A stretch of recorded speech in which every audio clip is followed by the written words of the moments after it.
പഠിപ്പിക്കാൻ തുടങ്ങിയ പിന്നെ ഇവളിപ്പോ നല്ലോണം ഇംഗ്ലീഷും മലയാളം ഒക്കെ വായിക്കുന്നുണ്ട് കേട്ടോ. അവളിവിടെ ഉച്ചത്തിൽ വായിപ്പിക്കുന്നതൊക്കെ കേക്കാം. ഇപ്പൊ ഇവക്ക് ക്ലാസ്സിലെ പരീക്ഷയ്ക്കൊക്കെ നല്ലോണം മാർക്കൊക്കെ ഉണ്ട്. എന്നാ പിന്നെ ഞാൻ ചായ എടുക്കാമേ. വേണ്ടെന്നേ. അല്ല, കുടിച്ചിട്ട് പോന്നേ. എന്നാ ശരി. മോളുടെ ഇവിടെ ട്യൂഷന് വരാനാ ഇവക്ക് കൂടുതൽ ഇഷ്ടം. ആണല്ലേ?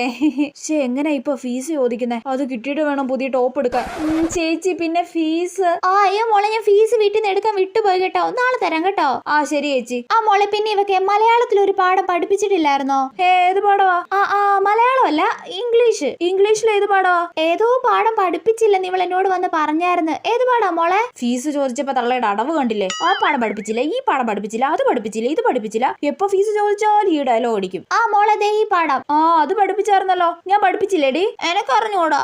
ഈ മണ്ടക്കൊച്ചും കണക്ക് തന്നെ. ആ പാഠം പഠിപ്പിച്ചായിരുന്നു ചേച്ചി. ആണോ? എന്നാലും ഒന്നുകൂടെ പഠിപ്പിച്ചേക്കണേ മോളെ. നേരത്തെ വരെ എന്നെ പൊക്കി പറഞ്ഞിട്ട് ഫീസ് ചോദിച്ചപ്പോ ഞാൻ പഠിപ്പിച്ചില്ല പോലും. ദുഷ്ടത്തി.